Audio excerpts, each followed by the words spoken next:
This week on Mikey's Miracles, we answer the question, are cats actually evil psychopaths? Great question. Short answer, it's going to depend on two things. First, what faction did your cat join? And second, what job class did your feline friend select?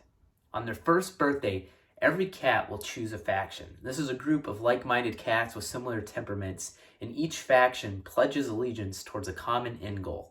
And just like any faction, there are good and bad. So without further ado, let's take a look at the 4 factions of felines.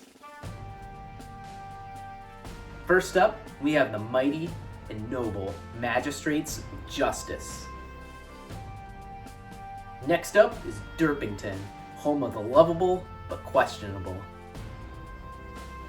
Third is fan favorite and my personal favorite, Beef House. Followed by last but not least, the Dominion of Darkness. Now obviously Dominion of Darkness is your evil faction, but let's take a look at each of these in more detail. Your Magistrates of Justice, these are the most noble of the factions. These are your cats who fight for truth, law, and order. Their end goal is to rid the world of all evil and rodents. Derpington, this is for your wild kitties. These are your spazzy friends who are easily startled. They may often roll around spontaneously, fighting invisible voices, but their end goal is to simply rid the world of anxiety. And then we have Beef House.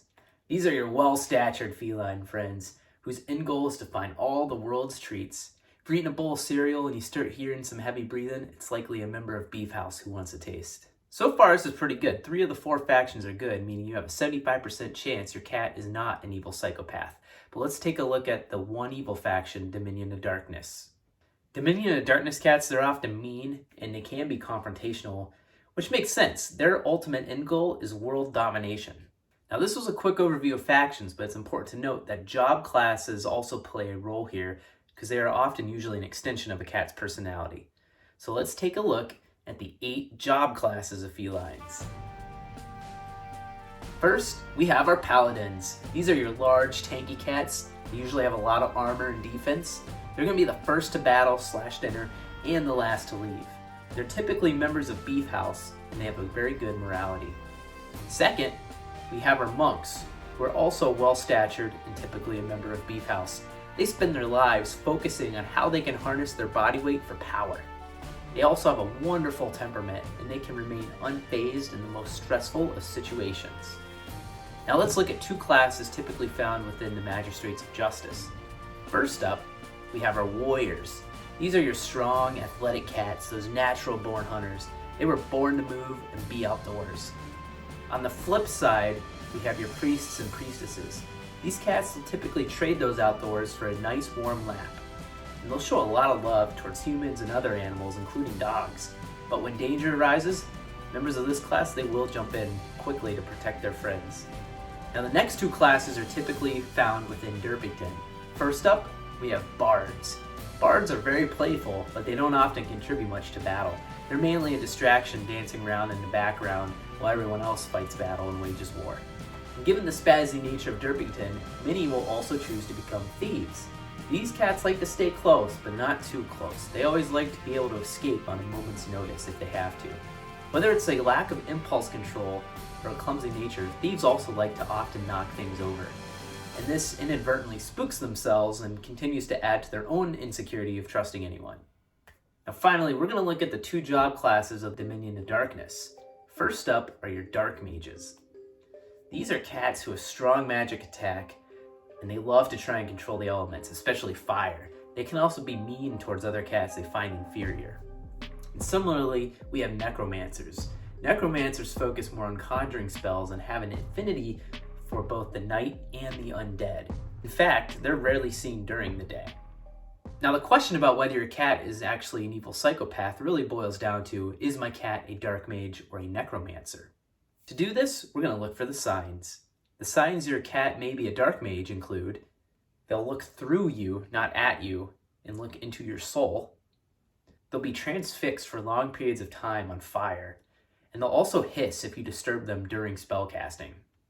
For necromancers, some of the warning signs include watching horror movies, So if they come around when you're watching a horror movie, that could be a sign your cat's a necromancer. They'll leave behind ritual sites which often contain the bones of small dead animals. And they'll also attempt to mind control small children. Now, given this information, if you do suspect your cat is a dark mage or a necromancer, the good news is there are some actions you can take to help balance this out. First, you can help balance out the order with a good cat. My personal recommendation is adopting a paladin. These are your big chunkers whose presence alone will be enough of a dominating force to downplay a naughty cat's tendency to misbehave. Additionally, I'd learn how to cast Nepeta Cateria. This is a spell that will actually grow a magical plant whose properties can break down a cat's defenses. And finally, it pays to be patient.